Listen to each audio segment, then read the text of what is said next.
Maya had always been a little on edge, a low hum of anxiety thrumming beneath her skin. Lately, though, it felt as if something was crawling beneath the surface.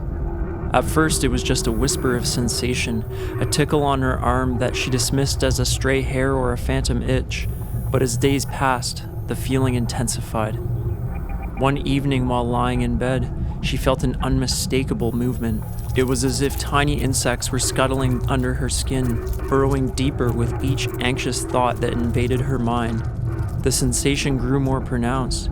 She could almost hear them, a faint scratching that made her heart race. Maya tried to shake it off, attributing it to stress from work and a recent breakup. She kept herself busy, surrounded by her friends, but no matter how much she laughed or tried to distract herself, the bugs would not be silenced. They whispered beneath her skin, an incessant reminder of her unease. That night, she stood in front of the mirror, her reflection appearing increasingly distorted. The shadows under her eyes deepened, and she swore she could see movements, tiny shapes shifting just beneath the surface. Panicked, she pressed her fingers against her arm, the skin warm and taut.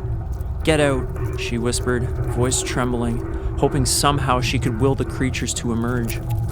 But they remained stubbornly hidden, thriving on her fear. Every anxious thought became a horde of imaginary pests gnawing at her insides, digging deeper.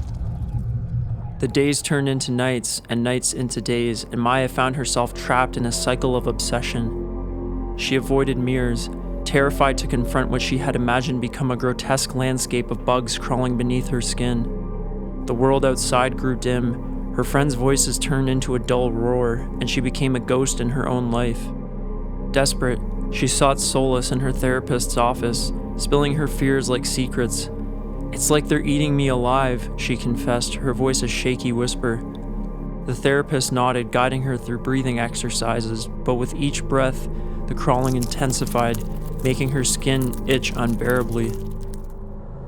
One night, overwhelmed, she grabbed a pair of tweezers from her desk. She felt wild and desperate. She pressed the metal tip to her skin, imagining she could extract the source of her torment, but all she found was flesh, warm and pulsing. In that moment, she understood the bugs weren't real. They were a manifestation of her anxiety, a grotesque metaphor for the fear she could not escape. The more she fought against them, the stronger they grew. With trembling hands, she dropped the tweezers and sank to the floor, tears streaming down her face. "I can't do this alone," she sobbed. With time, Maya learned that the sensation didn't vanish entirely, but it transformed.